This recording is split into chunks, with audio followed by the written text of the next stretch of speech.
메뚜기 재앙이 그 삶에 벌어진 것입니다. 4절 말씀에 보면 팥중이가 남긴 것을 메뚜기가 먹고 메뚜기가 남긴 것을 너치가 먹고 너치가 남긴 것을 황충이 먹었도다. 그야말로 사상 유례가 없는 그러한 이 자연재해가 남유다에 벌어진 것이죠. 이 자연재해, 이 어마어마한 자연재해가 남유다에 벌어진 것입니다. 그런데 이 지금 남유다에 벌어져 있는 이 자연재해는 단순한 자연재해가 아니다라고 말씀하고 있죠.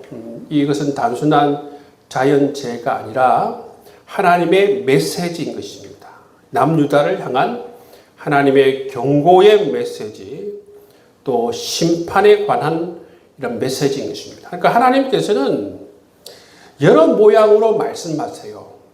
이 요엘서 말씀을 보시면 자연재해를 통해서도 하나님께서 말씀하시는 것을 볼 수가 있어요. 그리고 우리가 얼마 전에 겪었던 코로나도 하나님께서 이 자연재해를 통해서 우리에게 분명히 말씀하시는 것이 있을 것입니다. 우리가 그것이 우리에게 말씀해 주시는 것이 무엇인지 우리가 알 필요가 있어요. 그리고 이런 자연재해는 사실 우리가 태어나서 여러분 겪지 못한 그러한 자연재해 아닙니까? 어마어마한 그러한 우리가 전염병을 우리가 겪지 않았습니까? 그 가운데서 분명 하나님의 뜻과 하나님의 메시지가 있을 것입니다. 그런 것처럼 여러분 이 남유다에 정말 사상 유례가 없는 이처럼 자연재해가 일어났는데 그것은 바로 이 남유다를 향한 하나님의 경고와 심판의 메시지인 것을 우리가 알 수가 있습니다. 그래서 하나님께서 이 메뚜기 재앙을 통해서 말씀하시는데 이 메뚜기 재앙은 더 큰 재앙의 전조 형상인 것이요. 자, 그 뒤에 일어나는 하나님의 심판은 뭡니까? 6절 말씀 한번 보시겠습니다. 6절 말씀 함께 읽겠습니다. 다른 한 민족이 내 땅에 올라왔음이로다. 그들은 강하고 수가 많으며 그 이빨은 사자의 이빨 같고 그 어금니는 암사자의 어금니 같도다. 이건 메뚜기 재앙을 넘어서 더 큰 재앙이 다가오는데 그 재앙은 이처럼 어마어마한 그런 힘을 가진 그런 다른 민족이 남유다를 쳐들어온다는 것입니다. 그죠? 남유다를 쳐들어온다는 것입니다. 그래서 이 남유다가 쳐들어오는 것을 그 이전에 이처럼 메뚜기 재앙을 통해서 하나님께서 경고해 주시고 있는 것이죠. 그래서 하나님께서 이들을 향해서 말씀하시는 뭡니까?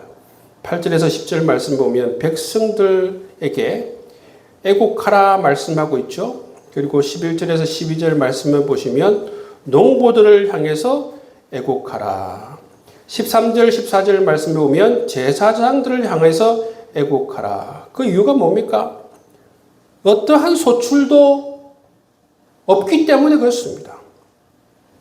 이 논이나 밭이나 어떠한 그러한 곡식과 어떠한 소출도 없기 때문에 모든 이런 농부도 그렇고 백성들도 그렇고 제사장들도 그렇고 모두가 다 탄식하며 그렇게 울으라고 말씀하고 있죠. 제사장을 향해서도 마찬가지입니다. 예배 드릴 그러한 이 소출과 곡식과 예배 드릴 그러한 짐승이 없어요. 다 모든 것이 소진되고 없기 때문에 이러한 날로 인하여서 애곡하라 말씀하고 있는 것입니다. 그리고 예언자가 탄식하고 기도하죠. 15절 말씀에 보시면 여호와의 날이 이루리로다.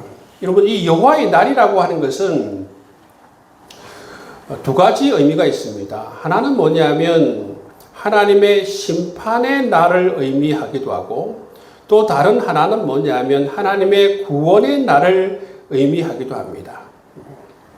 그러니까 예를 들어서 남유다나 북이스라엘로 향하여서 하나님의 날이 이르리로다 하지 않고 이방 민족을 향해서 하나님의 날이 이른다면 그것은 무엇을 의미하느냐 하면 이 남유다와 북이스라엘의 구원을 의미하는 것이고, 근데 오늘 이 요엘서 말씀처럼 하나님의 날이 이 남유다에 이른다라고 하는 것은 무엇을 의미하는 것입니까? 바로 심판이, 하나님의 심판이 임한다라는 것입니다. 그래서 여러분, 이 여호와의 날이라는 것은 이처럼 구원을 의미하기도 하고 심판을 의미하기도 하는데, 직접적으로 이처럼 여호와의 날이 남유다에 임한다. 이 말씀은 바로 남유다에 하나님의 심판이 임한다라는 것을 의미하죠. 그래서 하나님의 날이 임하게 되면 어떤 재앙이 벌어지는가? 어떤 재앙이 벌어지는가 하면 16절에서 20절 말씀에 보면 여호와의 날이 임하면 벌어지게 되는 재앙에 대해서 말씀하고 있습니다. 자, 여호와의 날이 이 남유다에 이루어지게 되면, 임하게 되면 벌어지게 되는 재앙. 자, 우리 16절부터 20절 말씀까지 다시 한번 우리가 교독해 보겠습니다. 먹을 것이 우리 눈앞에 끊어지지 아니하였느냐? 기쁨과 즐거움이 우리 하나님의 성전에서 끊어지지 아니하였느냐? 시가 흙덩이 아래에서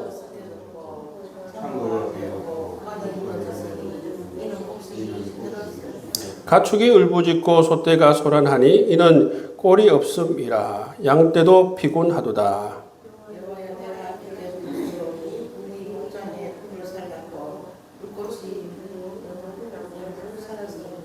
들짐승도 주를 향하여 헐떡거리오니 시내가 다 말랐고 들에 불에 탔음이니이다. 아멘. 여기 보시면 여호와의 날, 하나님의 날이 임하게 되면 이처럼 하나님의 심판이 임하는 것을 볼 수가 있죠. 그죠? 하나님의 심판이 이게 되면 이러한 재앙들을 이 남유다가 겪게 되는 모습을 볼 수가 있습니다. 그래서 이 요엘서 1장 말씀을 보시면 이처럼 자연재해로 시작하게 되는데, 이 자연재해는 단순한 재해가 아니다. 하나님의 경고와 심판의 메시지를 담고 있는 것을 볼 수가 있죠. 또 이 재앙이 지나가고 나면 더 큰 재앙이 다가오는 것이고, 그것이 바로 바벨론이 남유다를 삼켜버리는 것입니다. 그래서 이 남유다가 하나님의 날이 임하게 되면 이런 재앙을 겪게 될 것이다 말씀하고 있죠. 그래서 이 장에서는 무엇을 말씀하고 있느냐 하면 이 재앙이 임할 것이기 때문에 회개하라는 그런 메시지를 우리에게 하고 있는 것을 볼 수가 있습니다. 그래서 1절에서 11절 말씀해 보시면 여호와의 날에 대해서 설명하고 있죠. 어둡고 캄캄한 여호와의 날, 하나님의 군대와 같은 재앙이 임한다. 그 여호와의 날은 아무도 당할 수 없는 그러한 여호와의 날이다라는 것을 말씀해 주고 있습니다. 그래서 이런 여호와의 날이 임하기 때문에 정말 필요한 게 뭐냐 하면 어떤 형식적으로 회개하는 것이 아니라 마음의 중심으로 회개하고 하나님께로 돌이키는 것이 중요하다. 그런 말씀을 해주시고 있는 것을 볼 수가 있어요. 그래서 요엘서 2장 13절 말씀, 이 말씀 요절 말씀인데요. 한번 같이 읽어보도록 하겠습니다. 요엘서 2장 13절 말씀입니다. 너희는 옷을 찢지 말고 마음을 찢고 너희 하나님 여호와께로 돌아올지어다. 그는 은혜로우시며 자비로우시며 노하기를 더디하시며 이내가 거시사 뜻을 돌이켜 재앙을 내리지 아니하시나니. 그래서 여기 보시면 이 남유다가 살 길은 뭔가, 남유다가 정말 이 재앙을 피할 길이 뭔가 하면 마음을 찢고 여호와께로 돌아오는 길이 바로 이 재앙을 피할 수 있는 길이다 말씀하고 있죠. 그래서 이처럼 진정한 회개가 너무나도 중요하다. 하나님께서 원하시는 것은 다른 게 아닙니다. 하나님께서 하나님의 백성들에게 제일 원하시는 것은 우리의 마음의 중심, 우리의 마음의 중심으로 진실하게 하나님께 회개하고 진실하게 하나님께로 돌아가는 것을 제일 원하죠. 형식적이고 외식적인 것이 여러분 중요한 게 아니고 이처럼 마음의 중심으로 진실한 마음으로 하나님을 사랑하고 하나님을 경외하는 마음, 진실한 마음으로 마음을 찢고 돌이키는 이 우리의 마음의 중심, 여러분 이 진실한 마음이 중요함을 우리에게 말씀해 주고 있습니다. 그래서 여러분 이 마음을 찢고 회개하라 말씀하죠. 두 번째 회개의 명령을 15절에서 17절 말씀에 하시는 것을 볼 수가 있어요. 두 번째 회개의 명령은 뭐냐면 금식일을 정하고 성회를 선포하라는 것입니다. 제사장들아 회개하라 그렇게 말씀하시는 것을 우리가 볼 수가 있죠. 그래서 탄식의 기도에 응답해 주시는 하나님을 우리가 볼 수가 있습니다. 자, 19절 말씀 보시면 단식의 기도에 응답해 주시는 하나님을 우리가 볼 수가 있습니다. 함께 읽겠습니다. 19절 말씀. 여호와께서 그들에게 응답하여 이르시기를 내가 너에게 곡식과 새 포도주와 기름을 주리니 너희가 이로 말미암아 흡족하리라. 내가 다시는 너희가 나라들 가운데에서 욕을 당하지 않게 할 것이며 말씀하고 있죠. 우리가 이 건강한 신앙생활을 하려고 하면 회개를 잘해야 돼요. 회개가 얼마나 중요한지를 깨닫고 회개를 잘할 줄 알아야 돼요. 하나님께서 회개하라 그러면 그것을 민거저거리고 있는 것이 아니라 정말 적극적으로 진실한 마음을 가지고 회개하는 사람이 그 사람이 지혜로운 사람이에요. 그 사람이 지혜로운 사람이고 그분들이 바로 이 신앙생활을 잘 하실 수 있는 분들이에요. 우리 하나님이 원하시는 것이 정확하게 무엇인지를 알고 그렇게 행동하는 지혜로운 사람입니다. 여러분, 지혜가 다른 것이 있는 게 아니고 하나님께서 원하시는 것을 정확하게 읽고 그렇게 우리가 반응하는 사람이 하나님 앞에 지혜로운 사람이에요. 이처럼 회개를 잘하는 사람이 이처럼 하나님의 재앙도 피하고 또 하나님께로 빨리 돌아가서 하나님과의 관계도 잘 회복될 수 있는 그런 사람이 되는 것을 우리가 볼 수가 있어요. 그리고 21절에서 23절 말씀에 보시면 하나님께서 경작지도 회복시켜 주시고 가축도 회복시켜 주시고 하나님의 백성들도 회복시켜 주시는 것을 우리가 볼 수가 있습니다. 자, 21절에서 23절 말씀도 함께 우리 같이 읽어보도록 하겠습니다. 땅이여 두려워하지 말고 기뻐하며 즐거워할지어다. 여호와께서 큰 일을 행하셨음이로다.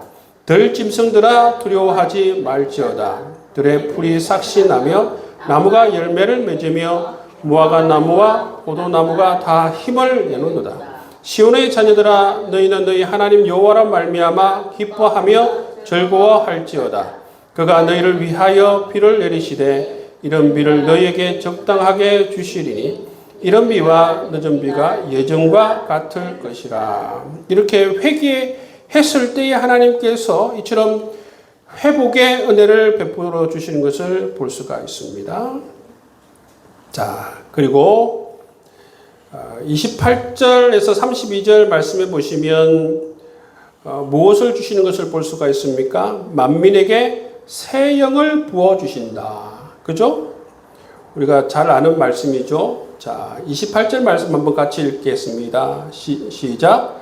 그 후에 내가 내 영을 만민에게 부어 주리니 너희 자녀들이 장래일을 말할 것이며 너희 늙은이는 꿈을 꾸며 너희 젊은이는 이상을 볼 것이며 말씀하고 있죠. 이 말씀을 어디에서 인용하고 있습니까? 사도행전에 보시면 오순절 다락방에 성령께서 임하실 때, 그죠? 이 말씀이 주어지는 것을 볼 수가 있습니다. 이 내용을 부어주신다는 것은 뭐냐면 성령을 우리에게 부어주신다라는 말씀이에요. 성령께서 부어진다라고 하는 것은 뭐냐면 성령께서 우리 가운데 충만하게 임하시는 것이죠. 성령에 우리가 사로잡히는 사람이 되는 것을 의미하는 것입니다. 성령이 부어지는 사람은 하나님과 친밀하게 돼요. 여러분, 하나님과의 관계가 이처럼 회복되어서 하나님과 친밀하게 되고, 그리고 성화의 과정을 걷는 것이죠. 거룩하게 되어지는 그러한 길로 걷게 되어지고, 또 뭐가 있습니까? 성령의 능력이 부어집니다. 그래서 사명을 잘 감당할 수 있도록 하나님께서 역사하시는 것을 볼 수가 있죠. 또 성령께서 우리 가운데 역사하시면 하나님의 마음을 잘 이해하고 또 하나님의 뜻을 잘 알아차리는 그런 하나님의 백성이 된다는 것입니다. 또 성령께서 우리에게 역사하실 때에 우리가 하나가 될 수 있도록 인도하신다는 것을 알 수가 있습니다. 이처럼 하나님께서 회복의 역사 가운데에서 성령을 부어주신다. 우리 모두에게 성령을 부어주시면 이처럼 하나님과 다시 친밀하게 되는 그러한 회복이 일어나고 거룩하게 되어지고 하나님의 능력을 공급받고 하나님의 뜻을 알고 우리가 하나님과 하나 되고 성도들과 하나가 되는 귀한 역사가 일어나게 될 것이다. 그렇게 말씀하시는 것을 우리가 볼 수가 있습니다. 그래서 이것은 그야말로 우리가 회개했을 때 진정으로 하나님께 돌이켜 주실 때에 이렇게 우리에게 성령의 놀라우신 은혜를 부어주는 것을 볼 수가 있습니다. 그것을 말씀해 주시죠. 이처럼 회개했을 때에 하나님께서 회복의 역사를 베풀어 주시고 성령의 은혜를 우리에게 더해 주신다. 약속해 주십니다. 자, 그리고 3장 말씀은 뭐에 관한 말씀입니까? 이 열방을 심판한다는 것입니다. 여호와의 날이, 그죠? 아까 좀 전에도 말씀드린 것처럼 여호와의 날이 남유다나 북이스라엘에 임하실 때는 그것이 하나님의 심판이 남유다나 북이스라엘에 임하는 거예요. 그렇지만 여호와의 날이 이방에 임하면 어떻게 됩니까? 이방이 심판을 받는 것이죠. 이방이 심판을 받았다라는 것은 뭐냐면 남유다는 구원을 받는 것입니다. 왜 그렇습니까? 이방에 의해서 남유다가 압제를 당하고 있잖아요. 그렇죠? 힘 있는 이처럼 아수르나 바벨론에 의해서 압제를 당하고 있는 상태이기 때문에 하나님의 심판이, 하나님의 날이 이처럼 이방이 임하게 되면 반대로 남유다나 북이스라엘은 구원을 경험하는 것이죠. 하나님의 구원을 경험하는 것입니다. 3장 1절에서 3절 말씀에 보면 여호사밧 골짜기에서 열방을 멸절시킨다. 이 여호샤밧이라는 것은 뭐냐면 하나님께서 심판하신다는 거예요. 이 샤밧이 심판하신다는 것을 의미합니다. 여호샤밧은 뭐냐면 여호와께서 심판하신다라는 뜻을 가지고 있습니다. 이 열방을 심판하시는 이유가 뭡니까? 자, 2절, 3절 말씀을 보십시오. 이들이 어떤 잘못을 저질렀길래 하나님께서 이 열방을 심판하시는가? 우리 3장 2절, 3절 말씀 함께 읽겠습니다. 내가 만국을 모아 데리고 여호사밧 골짜기에 내려가서 내 백성 곧 내 기업인 이스라엘 위하여 거기에서 그들을 심문하리니 이는 그들이 이스라엘을 나라들 가운데 흩어버리고 나의 땅을 나뉘었으며 또 제비 뽑아 내 백성을 끌어가서 소년을 기생과 바꾸며 소년을 술과 바꾸어 마셨음이니이다. 이처럼 이방이 이러한 죄악을 저질렀기 때문에 여호사밧 골짜기에서 이 이방이 하나님의 심판을 받는다는 것을 말씀해 주고 있습니다. 그래서 요엘이 열방을 심판하는 그러한 예언의 말씀을 4절에서 8절 하는 것을 볼 수가 있습니다. 그 심판의 장소는 당연히 그죠?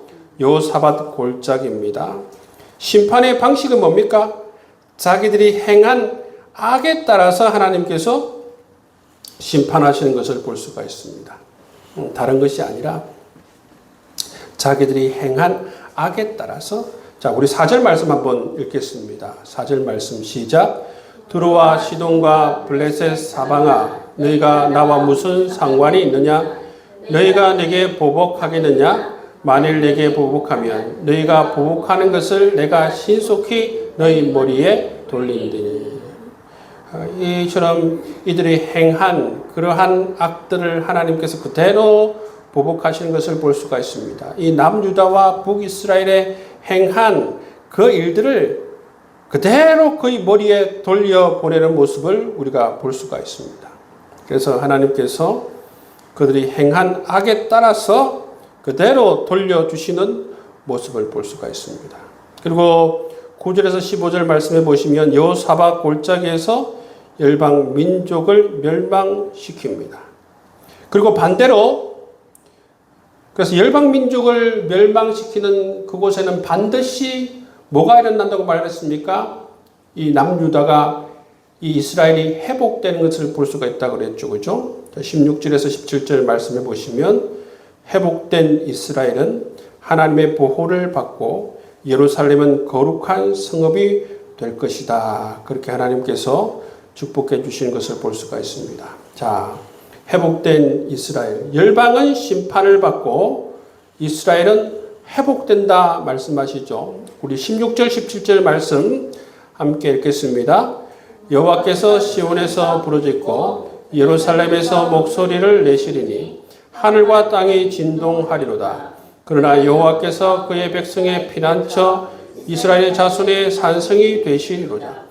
그런즉 너희가 나는 내 성산 시온에 사는 너희 하나님 여호와인 줄 알 것이라.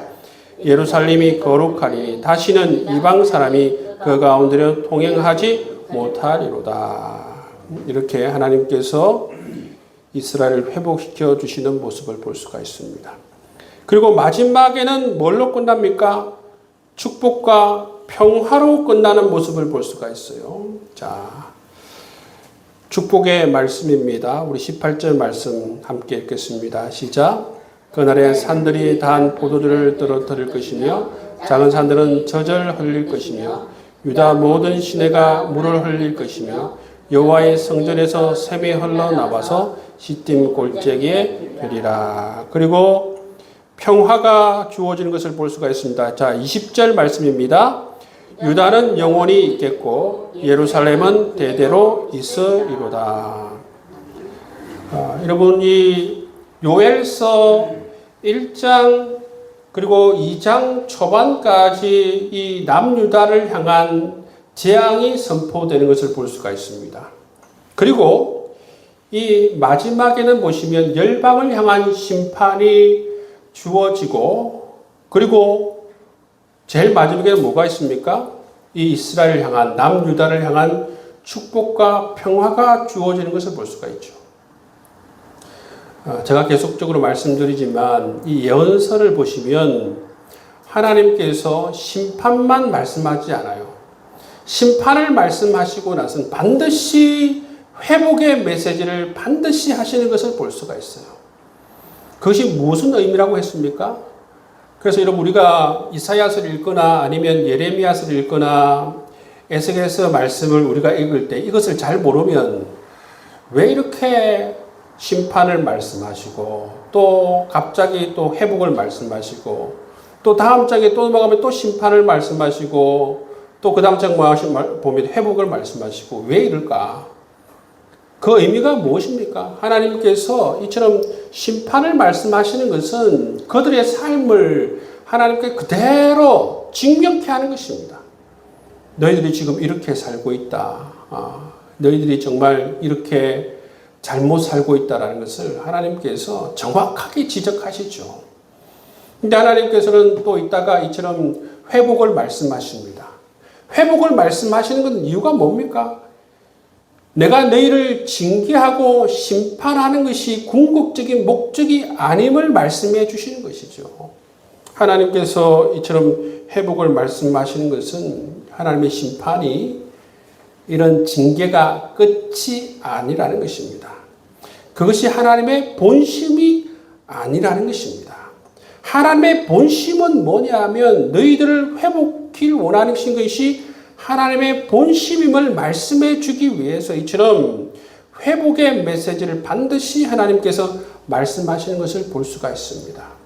그래서 여러분, 우리가 건강한 하나님의 상을 갖고 있으면, 예를 들어서 우리 자녀들도 마찬가지지 않습니까? 부모와 자녀 간의 관계가 건강한 관계이면 부모가 예를 들어서 야단을 치고 회초리를 들다고 하더라도 자식들은 우리 부모가 정말 나를 사랑해서 저렇게 회초리를 드는구나. 내가 뭔가 정말 잘못했기 때문에 회초리를 드는구나. 이렇게 알죠.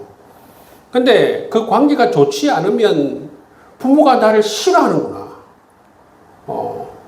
이스라엘 백성들은 어떻게 생각하느냐 하면 하나님이 언약을 먼저 깨버리는구나. 우리를 버리시는구나.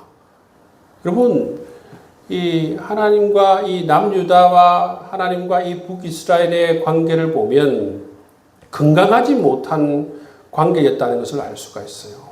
이 자기 자신들이 죄를 지어서 징계를 받고 죄를 지어서 심판을 받는데, 이처럼 하나님께서 메뚜기 재앙으로 이처럼 징계를 하면 우리가 잘못했구나.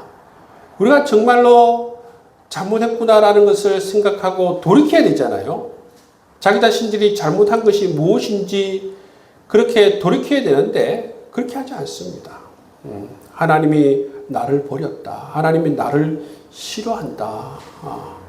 여러분, 그런 어떤 잘못된 생각들을 하는 것을 볼 수가 있습니다. 근데 여러분, 우리 하나님은 그렇지 않으신 분이십니다. 아까 우리 2장에서도 하나님에 관해서 말씀했듯이 우리 하나님에 대해서 2장 13절 말씀해 보시면 우리 하나님은 어떤 하나님이라고 그랬어요? 그는 은혜로우시며 자비로우시며 노하기를 더디하시며 인애가 크시사 뜻을 돌이켜 재앙을 내리지 아니하시는 하나님이시다. 우리 하나님에 대해서 이처럼 정확하게 잘 이해하고 잘 알고 있는 사람들은 이처럼 하나님께서 어떤 것을 통해서 우리에게 회초리를 들 때에 내가 잘못되었구나. 내가 잘못 살고 있구나. 라는 것을 깨닫고 빨리 이처럼 마음을 짓고 하나님께로 돌이키는 사람이 정말 이 하나님의 상이 좋은 사람이에요. 하나님과의 관계가 좋은 사람이에요. 제대로 된 신앙의 애착 관계가 형성된 사람이라는 것입니다. 근데 여러분, 그런 것을 보여주기 위해서 하나님께서는 이스라엘 백성들을 향해서 오해하지 말라.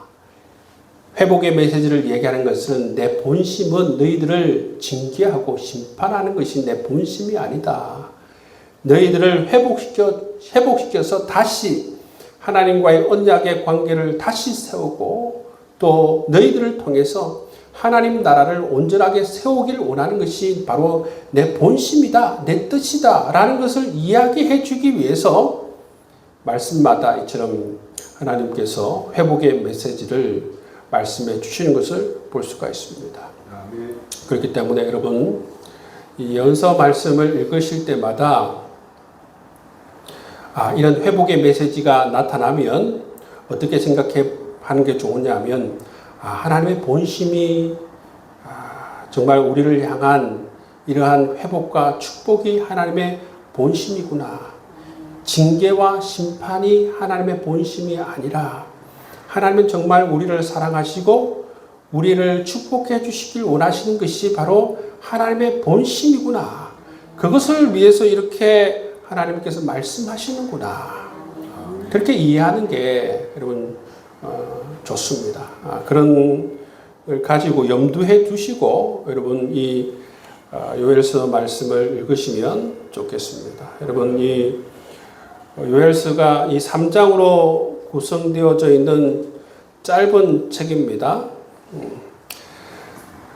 제가 여기 요절 말씀 얘기해 줬죠. 2장 13절 말씀.